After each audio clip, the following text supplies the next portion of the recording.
श्री शिवाय नमस्तुभ्यम। दोस्तों, जैसा कि आप सभी लोग जानते हैं कि 25 नवंबर 2025 यानी मंगलवार को पड़ रही है मार्गशीर्ष मास की विवाह पंचमी तिथि। और दोस्तों, ये वो तिथि है जो मार्गशीर्ष मास में पड़ने वाली सबसे बड़ी तिथि है, क्योंकि ये मंगलवार के दिन पड़ रही है और इसका बहुत ही बड़ा और विशेष महत्व होता है। पूज्य गुरुजी ने कहा है कि अगर कभी भी मौका लग जाए और मार्गशीर्ष महीने की विवाह पंचमी तिथि मंगलवार को पड़ जाए तो आप लोगों को एक चुटकी काला तिल वाला उपाय तो अवश्य ही करना चाहिए। इन दोनों का संयोग बहुत ही कम आता है। इसी के साथ में गुरुजी ने अपनी शिव पुराण कथा में बताया है कि इस दिन आपको एक चुटकी काला तिल वाला उपाय तो आपको अवश्य ही करना चाहिए, क्योंकि ऐसा दिन पूरे साल में सिर्फ एक ही बार आता है। और दोस्तों, आप सभी लोग जानते हो कि मंगलवार पंचमी तिथि का अगर सबसे बड़ा कोई उपाय है तो वो एक चुटकी काला तिल वाला उपाय है। तो दोस्तों, मंगलवार पंचमी तिथि के दिन आप लोगों को इस एक चुटकी काला तिल वाला उपाय को जरूर करना है। बहुत सारे लोग होंगे जिन लोगों ने इस उपाय को ना किया हो, मतलब पूरा साल निकल गया, उन्होंने किसी भी दिन इस एक चुटकी काला तिल वाला उपाय को ना किया हो। और दोस्तों, आपके पास एक आखिरी मौका बचा हुआ है, जो कि 25 नवंबर मंगलवार पंचमी तिथि के दिन है। इस दिन आप लोगों को इस वाले उपाय को जरूर कर लेना है। भले ही आपने पूरे महीने भर इस उपाय को ना किया हो, पर अगर आपने इस महीने के मंगलवार पंचमी तिथि के दिन अगर इस वाले उपाय को कर लिया तो आपको इस उपाय को करने का वह फल मिलेगा जिसकी आपने कभी कल्पना भी नहीं करी होगी। इसीलिए आप लोग इस वाले उपाय को एक बार जरूर कर लेना, ताकि आप लोगों के हाथ से ये मौका ना जा सके और आपको इस उपाय को करने का फल मिल सके। दोस्तों, ये उपाय पंडित जी ने अपनी अभी की ही श्री शिव महापुराण की कथा में बताया है। उपाय को आज हम आपको बहुत अच्छे से समझाने वाले हैं। इस वीडियो को देखने के बाद इस उपाय को समझने के लिए आपको कोई और वीडियो को देखने की जरूरत नहीं पड़ेगी। तो चलिए दोस्तों, उपाय को शुरू करते हैं। देखिए, यह इस मार्गशीर्ष महीने के मंगलवार पंचमी तिथि के दिन ये इतना खास होता है, इतना महत्वपूर्ण होता है। देखा गया है कभी कभी बड़े बड़े पूजा पाठ अनुष्ठान से जो मनोकामना पूर्ण नहीं होते, वह मार्गशीर्ष महीने की मंगलवार पंचमी तिथि के दिन एक छोटे से उपाय करने से ही आपकी मनोकामना पूर्ण हो। और बहुत सारे लोगों ने इस उपाय को किया भी है और उनको इस उपाय को करने का फल भी जरूर मिला है। अगर आप लोग भी इस उपाय को करना चाहते हैं तो आप इस उपाय को पहले अच्छे से समझ लेना, सुन लेना, उसके बाद करना। आपको इस उपाय का फल जरूर मिलेगा। और इस उपाय को कर लेने से आपके घर में चाहे किसी भी प्रकार की दुहक और समस्या क्यों न चल रही हो, आपको उसका कारण भी नहीं पता है कि भाई ये समस्या किस कारण से चल रही है। उसका कुछ भी कारण हो सकता है, जैसे पितृ दोष हो सकता है या किसी भी तरह का मंगल दोष भी हो सकता है। तो इस दिन आप लोगों को यह वाला उपाय कर लेना है। यह एक ऐसा उपाय है जिस उपाय को अगर किसी विशेष दिन पर किया जाए तो भाई उस विशेष दिन का जो फल है वो तो हमें मिलता ही मिलता है, पर हमने उस दिन पर इस उपाय को किया है तो हमें उससे भी बड़ा फल मिलता है। और फल बहुत जल्दी मिलता है, क्योंकि आप इस उपाय को बहुत ही बड़े और विशेष दिन पर रहे हो। तो चलिए आप उपाय के बारे में बात करते हैं, लेकिन उससे पहले आप लोगों को यह जानना आवश्यक है कि आखिर यह उपाय हमें किस समय करना है, किसको करना है और कैसे करना है। तो चलिए हम आपको आगे वीडियो में एक एक करके बता देते हैं। लेकिन उससे पहले अगर आप लोग हमारे चैनल पर पहली बार आए हैं या फिर मेरी आवाज़ आज पहली बार सुन रहे हैं तो हमारे चैनल को सब्सक्राइब जरूर कर लेना और इस वीडियो को लाइक करके कमेंट बॉक्स में श्री शिवाय नमस्तुभ्यम ओम नमः शिवाय जरूर टाइप कर देना। तो दोस्तों, इस एक चुटकी काला तिल वाला उपाय को हमें इस मंगलवार पंचमी तिथि के दिन कैसे करना है, किसको करना है, किस समय करना है और कहां पर करना है, ये सारे सवालों के जवाब आपको इस वीडियो में मिल जाएंगे। और जो यह वीडियो देखेगा भाई, उसको एक चुटकी काला तिल वाला उपाय जरूर करना चाहिए, क्योंकि इस दिन काला तिल का भी बहुत ही बड़ा और विशेष महत्व होता है। और बात आ जाए एक चुटकी काला तिल वाला उपाय की, तो यह सोने पर सुहागा वाली बात हो जाती है और यह एक बहुत ही बड़ा उपाय हो जाता है इस मंगलवार पंचमी तिथि का। तो अब दोस्तों, इस एक चुटकी काला तिल वाला उपाय को आखिर करना किसको है, सबसे पहले हम लोग वो बात जान लेते हैं। तो देखो, घर की जो बड़ी माताएं बहनें होती हैं, उन माताओं बहनों में से कोई भी एक बड़ी माता बहन इस वाले उपाय को कर सकती है। और दोस्तों, अगर आप लोग अपने घर में से सभी सदस्यों को भी इस उपाय को करवा सकते हैं। अगर किसी व्यक्ति की खुद की कोई मनोकामना है, खुद की कोई दुख और परेशानी है जो कि वो खुद अपने लिए ही करना चाहता है इस वाले उपाय को, तो वो खुद अपने लिए भी कर सकता है। बाकी अगर कोई घर में से ऐसा है जो कि अपने पूरे घर परिवार की सुख और शांति के लिए यही वाला उपाय करना चाहता है, तो भाई वो भी कर सकता है, उसमें भी कोई दिक्कत वाली बात नहीं है। कहने का मतलब है कि इस उपाय को हर एक सदस्य भी कर सकता है और पूरे घर परिवार के सदस्य के लिए घर की बड़ी माताओं बहनों में से कोई एक माता बहन भी कर सकती है। माताएं बहनें अगर घर में उपस्थित ना हो या वो ये वाला उपाय ना कर पा रही हो, तो फिर घर का कोई बड़ा सदस्य भी इस एक चुटकी काला तिल वाला उपाय को कर सकता है, चाहे फिर वो पुरुष ही क्यों ना हो, उसमें कोई भी दिक्कत वाली बात नहीं है। उसके बाद में दोस्तों जो अगला प्रश्न निकल आता है वो ये आता है इस उपाय को लेकर कि आखिर इस उपाय को हमें किस समय करना है, सुबह के समय करना है कि शाम के समय करना है। तो देखो, इस वाले उपाय को आप लोग सुबह के समय भी कर सकते हो। और श्री शिवाय नमस्तुभ्यम। दोस्तों, जैसा कि आप सभी लोग जानते हैं कि 25 नवंबर 2025 यानी मंगलवार को पड़ रही है मार्गशीर्ष मास की विवाह पंचमी तिथि। और दोस्तों, ये वो तिथि है जो मार्गशीर्ष मास में पड़ने वाली सबसे बड़ी तिथि है, क्योंकि ये मंगलवार के दिन पड़ रही है और इसका बहुत ही बड़ा और विशेष महत्व होता है। पूज्य गुरु जी ने कहा है कि अगर कभी भी मौका लग जाए और मार्गशीर्ष महीने की विवाह पंचमी तिथि मंगलवार को पड़ जाए, तो आप लोगों को एक चुटकी काला तिल वाला उपाय तो अवश्य ही करना चाहिए। इन दोनों का संयोग बहुत ही कम आता है। इसी के साथ में गुरुजी ने अपनी शिव पुराण कथा में बताया है कि इस दिन आपको एक चुटकी काला तिल वाला उपाय तो आपको अवश्य ही करना चाहिए, क्योंकि ऐसा दिन पूरे साल में सिर्फ एक ही बार आता है। और दोस्तों, आप सभी लोग जानते हो कि मंगलवार पंचमी तिथि का अगर सबसे बड़ा कोई उपाय है तो वो एक चुटकी काला तिल वाला उपाय है। तो दोस्तों, मंगलवार पंचमी तिथि के दिन आप लोगों को इस एक चुटकी काला तिल वाला उपाय को जरूर करना है। बहुत सारे लोग होंगे जिन लोगों ने इस उपाय को ना किया हो, मतलब पूरा साल निकल गया, उन्होंने किसी भी दिन इस एक चुटकी काला तिल वाला उपाय को ना किया हो। और दोस्तों, आपके पास एक आखिरी मौका बचा हुआ है, जो कि 25 नवंबर मंगलवार पंचमी तिथि के दिन है। इस दिन आप लोगों को इस वाले उपाय को जरूर कर लेना है। भले ही आपने पूरे महीने भर इस उपाय को ना किया हो, पर अगर आपने इस महीने के मंगलवार पंचमी तिथि के दिन अगर इस वाले उपाय को कर लिया, तो आपको इस उपाय को करने का वो फल मिलेगा जिसकी आपने कभी कल्पना भी नहीं करी होगी। इसीलिए आप लोग इस वाले उपाय को एक बार जरूर कर लेना, ताकि आप लोगों के हाथ से ये मौका ना जा सके और आपको इस उपाय को करने का फल मिल सके। दोस्तों, ये उपाय पंडित जी ने अपनी अभी की ही श्री शिव महापुराण की कथा में बताया है। उपाय को आज हम आपको बहुत अच्छे से समझाने वाले हैं। इस वीडियो को देखने के बाद इस उपाय को समझने के लिए आपको कोई और वीडियो को देखने की ज़रूरत नहीं पड़ेगी। तो चलिए दोस्तों, उपाय को शुरू करते हैं। देखिए, ये इस मार्गशीर्ष महीने के मंगलवार पंचमी तिथि के दिन ये इतना खास होता है, इतना महत्वपूर्ण होता है।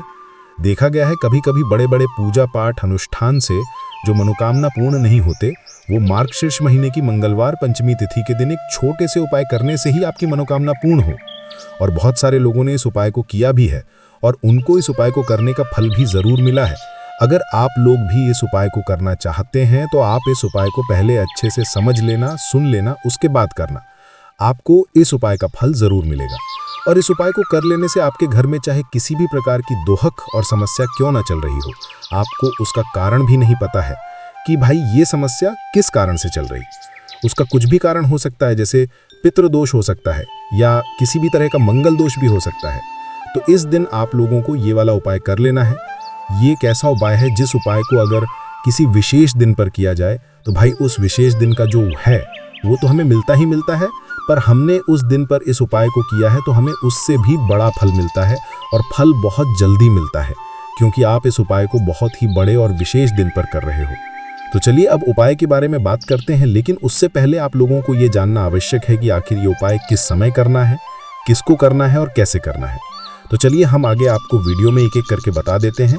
लेकिन उससे पहले अगर आप लोग हमारे चैनल पर पहली बार आए हैं या फिर मेरी आवाज़ आज पहली बार सुन रहे हैं, तो हमारे चैनल को सब्सक्राइब ज़रूर कर लेना और इस वीडियो को लाइक करके कमेंट बॉक्स में श्री शिवाय नमस्तुभ्यम ओम नमः शिवाय ज़रूर टाइप कर देना। तो दोस्तों, इस एक चुटकी काला तिल वाला उपाय को हमें इस मंगलवार पंचमी तिथि के दिन कैसे करना है, किसको करना है, किस समय करना है और कहाँ पर करना है, ये सारे सवालों के जवाब आपको इस वीडियो में मिल जाएंगे। और जो ये वीडियो देखेगा भाई, उसको एक चुटकी काला तिल वाला उपाय ज़रूर करना चाहिए, क्योंकि इस दिन काला तिल का भी बहुत ही बड़ा और विशेष महत्व होता है। और बात आ जाए एक चुटकी काला तिल वाले उपाय की, तो ये सोने पर सुहागा वाली बात हो जाती है और ये एक बहुत ही बड़ा उपाय हो जाता है इस मंगलवार पंचमी तिथि का। तो अब दोस्तों इस एक चुटकी काला तिल वाले उपाय को आखिर करना किसको है, सबसे पहले हम लोग वो बात जान लेते हैं। तो देखो, घर की जो बड़ी माताएं बहनें होती हैं, उन माताओं बहनों में से कोई भी एक बड़ी माता बहन इस वाले उपाय को कर सकती है। और दोस्तों, अगर आप तो अपने घर में से सभी सदस्यों को भी इस उपाय को करवा सकते हैं।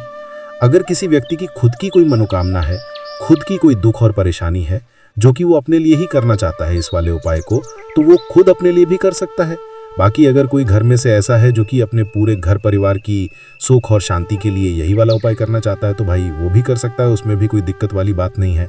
कहने का मतलब है कि इस उपाय को हर एक सदस्य भी कर सकता है और पूरे घर परिवार के सदस्य के लिए घर की बड़ी माताओं बहनों में से कोई एक माता बहन भी कर सकती है। माताएं बहनें अगर घर में उपस्थित ना हो या वो ये वाला उपाय ना कर पा रही हों, तो फिर घर का कोई बड़ा सदस्य भी इस एक चुटकी काला तिल वाला उपाय को कर सकता है, चाहे फिर वो पुरुष ही क्यों ना हो, उसमें कोई भी दिक्कत वाली बात नहीं है। उसके बाद में दोस्तों जो अगला प्रश्न निकल आता है वो ये आता है इस उपाय को लेकर के कि आखिर इस उपाय को हमें किस समय करना है, सुबह के समय करना है कि शाम के समय प्रदोष का। भगवान शिव के मंदिर में देखिए, पूज्य गुरुजी ने बताया है कि इस उपाय को आप सुबह से लेकर के शाम तक किसी भी समय में कर सकते हैं। देखिए, मंदिर पहुंचने के आप जो काले तिल लेकर के गए थे, उनमें आपको थोड़ा सा शहद लगा लेना है। देखिए, आप जो शहद लेकर के आए हैं, उस शहद में आपको ये काले तिल अच्छे से डुबो देना है और शहद से युक्त ये जो काले तिल है, इन्हें आपको शिवलिंग पर अर्पित कर देने हैं, या फिर आपको शिवलिंग के चारों तरफ अच्छे से काले तिल का लेपन कर देना है। पूज्य गुरुजी ने बताया है कि लेपन करते समय यदि आपके जीवन में कर्ज से जुड़ी समस्याएं चल रही है, लेपन करते समय आपको आर्यन मुक्तेश्वर महादेव का स्मरण करना है, या फिर आपके जीवन में विवाह से संबंधित या फिर जमीन से संबंधित कोई भी समस्या चल रही है, तो फिर आपको मंगलेश्वर महादेव का स्मरण करना है। इसके बाद जो आप जल लेकर के आए हैं, उसे आपको धीरे धीरे शिवलिंग पर अर्पित कर देना है तथा आपको लगातार शिव महापुराण के मूल मंत्र श्री शिवाय नमस्तुभ्यम इस मंत्र का जाप करते रहना है। पूज्य गुरुजी ने बताया है कि सिर्फ एक मंगलवार पंचमी तिथि ये उपाय करके देखना और आप स्वयं देखेंगे कि 2 से 3 महीने के अंदर आपके जीवन से जुड़ी हुई जो भी समस्याएं हैं, वह सभी समस्या बहुत ही जल्द महादेव की कृपा से दूर होने लगेगी। तो दोस्तों, इस प्रकार से आपको यह पहला उपाय करना है। अब हम जानते हैं दूसरे विशेष उपाय के बारे में। देखिए, इस उपाय के लिए आपको एक प्यारी सी बेलपत्र ले लेनी है। इसी के साथ में 1 लोटा शुद्ध जल लेना है तांबे के पात्र के अंदर, और इसी के साथ में आपको थोड़ा सा शहद ले लेना है। देखिए, मंगलवार का दिन है और मंगलवार पंचमी तिथि के दिन यदि हम शहद का उपाय करते हैं, तो इससे महादेव हमसे बहुत ही अधिक प्रसन्न होकर के हमारी मनोकामना को परिपूर्ण करते हैं। देखिए दोस्तों, यदि आपको बेलपत्र नहीं मिल पाती है, तो आप भगवान शिव के शिवलिंग पर जो बेलपत्र छड़ी हुई होती है, उसे शुद्ध जल से धो करके उसका उपयोग कर सकते हैं। तो इन सभी सामग्रियों को आपको भगवान शिव के मंदिर में लेकर के पहुंच जाना है। गुरुजी ने कहा है कि इस उपाय को भी आप सुबह से लेकर के शाम तक किसी भी समय में कर सकते हैं। देखिए, मंदिर पहुंचने के बाद आपके पास जो एक बेलपत्र है और बेलपत्र की जो सबसे बड़ी वाली पत्ती होती है और उसकी जो चिकनी साइड होती है, उस पर आपको अच्छे से शहद का लेपन कर देना है। यानी कि बेलपत्र की बड़ी वाली पत्ती पर, पूरी ही पत्ती पर अच्छे से शहद लगा देना है। अब देखिए, यह जो बेलपत्र है, इसे आपको अपने सीधे हाथ की हथेली पर रखना है और आपके जो भी कार्य अटक रहे हैं। देखिए, बहुत से लोग ऐसे होते हैं जो अपने नौकरी को प्राप्त करने के लिए सालों से तैयारी करते हैं, लेकिन उनको नौकरी नहीं प्राप्त हो पाती है। बहुत से ऐसे लोग होते हैं जो बहुत ही मेहनत करते हैं, धन भक्ति के लिए बहुत अधिक प्रयास करते हैं, लेकिन फिर भी उनको धन प्राप्त नहीं हो पाता है। तो गुरुजी ने बताया है कि जब भी आपको अपने कार्यों में सफलता ना मिले, तो फिर आपको मंगलवार के दिन इस उपाय को अवश्य करना चाहिए। देखिए, अब आपको जिस भी कार्य में सफलता प्राप्ति करनी है, उस कार्य को सफल बनाने के लिए आपको महादेव से प्रार्थना कर लेनी है, और फिर यह जो एक बेलपत्र है, इसे आपको भगवान शिव के शिवलिंग पर अर्पित कर देनी है। देखिए, बेलपत्र की चिकनी साइड जिस पर आपने शहद लगाया है, वह शिवलिंग से स्पर्श रहेगी और इसकी जो डंडी है, वह आपको जलाधारी की ओर रखनी है। इस प्रकार से आपको यह बेलपत्र अर्पित कर देनी है। इसी प्रकार से आपको यह बेलपत्र अर्पित करनी है। अब देखिए, आप जो 1 लोटा शुद्ध जल लेकर के आए हैं, इसे आपको धीरे धीरे शिवलिंग पर अर्पित कर देना है। श्री शिवाय नमस्तुभ्यम इस मंत्र का जाप करते हुए। देखिए, जैसे ही यह जल शिवलिंग से होकर के जलाधारी की ओर बह करके आएगा, तो इसे आपको थोड़ा सा अपने सीधे हाथ की हथेली में झेल लेना है। इस जल को आपको अपनी दोनों आंखों पर लगा लेना है और इस जल का थोड़ा सा छिड़काव आपको अपने शरीर पर कर लेना है। पूज्य गुरुजी ने बताया है कि जब भी हम मंगलवार के दिन शहद वाली बेलपत्र शिवलिंग पर अर्पित करते हैं, तो इससे हमें महादेव हर कार्य में सफलता प्राप्त करवाते हैं। यदि हमें अपनी मेहनत करने के बावजूद भी पर्याप्त मात्रा में सफलता नहीं मिल पा रही है तो गुरुजी ने कहा है कि आपको मंगलवार पंचमी तिथि के दिन यह चमत्कारिक उपाय अवश्य ही कर लेना चाहिए। अब दोस्तों हम जान लेते हैं गुरुजी द्वारा बताए गए तीसरे विशेष उपाय के बारे में। देखिए, इस उपाय के लिए भी आपको मात्र 1 लोटा शुद्ध जल ले लेना है तांबे के पात्र के अंदर। फिर इसी के साथ में आपको एक प्यारी सी बेलपत्र ले लेनी है।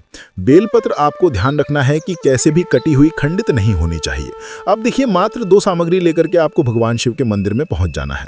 पूज्य गुरुजी ने बताया है कि यह उपाय विशेषकर उन लोगों को करना है जिनकी कोई भी विशेष मनोकामना है जो कई दिनों से परिपूर्ण नहीं हो पा रही, चाहे वह विवाह से संबंधित हो, नौकरी से संबंधित हो, व्यापार से संबंधित हो, चाहे किसी भी प्रकार की मनोकामना है जो परिपूर्ण नहीं हो पा रही है, तो उसके लिए आपको यह उपाय करना है। देखिए, इस उपाय को भी आप सुबह से के शाम तक किसी भी समय में कर सकते हैं। देखिए, मंदिर पहुंचने के बाद सबसे पहले तो आप जो बेलपत्र लेकर के आए हैं उसे आपको अपने सीधे हाथ की हथेली पर रखना है और आपको महादेव से प्रार्थना करनी है कि हे मेरे महादेव, मेरी यह जो मनोकामना है बहुत दिनों से अधूरी है। मैंने कई प्रकार के उपाय कर लिए हैं, कई प्रकार के व्रत कर लिए हैं, लेकिन अभी तक मेरी मनोकामना परिपूर्ण नहीं हो पाई है। तो उस मनोकामना को परिपूर्ण करने के लिए प्रार्थना करनी है और यह एक बेलपत्र आपको शिवलिंग पर अर्पित कर देनी है। देखिए, बेलपत्र की यह चिकनी साइड है वह शिवलिंग से स्पर्श रहेगी और इसकी जो डंडी है वह आपको जलाधारी की ओर रखनी है। इस प्रकार से आपको यह बेलपत्र अर्पित कर देनी है। इसी प्रकार से आपको यह बेलपत्र अर्पित करनी है। अब देखिए, आप जो 1 लोटा शुद्ध जल लेकर के आए हैं इसे आपको धीरे धीरे शिवलिंग पर अर्पित कर देना है। श्री शिवाय नमस्तुभ्यम इस मंत्र का जाप करते हुए। देखिए, जल अर्पित करते हुए आपको कम से कम 11 बार श्री शिवाय नमस्तुभ्यम या फिर ओम नमः शिवाय इस मंत्र का जाप कर लेना है। पूज्य गुरुजी ने बताया है कि जो भी व्यक्ति 25 नवंबर मंगलवार पंचमी तिथि के दिन शिवलिंग के सामने इस उपाय को करता है तो उसकी जो भी मनोकामना है वह महादेव की कृपा से निश्चित ही परिपूर्ण हो जाती है। तो दोस्तों, यह थे पूज्य गुरुजी द्वारा बताए गए कुछ बहुत ही खास उपाय। अगर आपको जानकारी अच्छी लगी हो तो वीडियो लाइक करिएगा। मिलते हैं फिर एक नई वीडियो के साथ। श्री शिवाय नमस्तुभ्यम।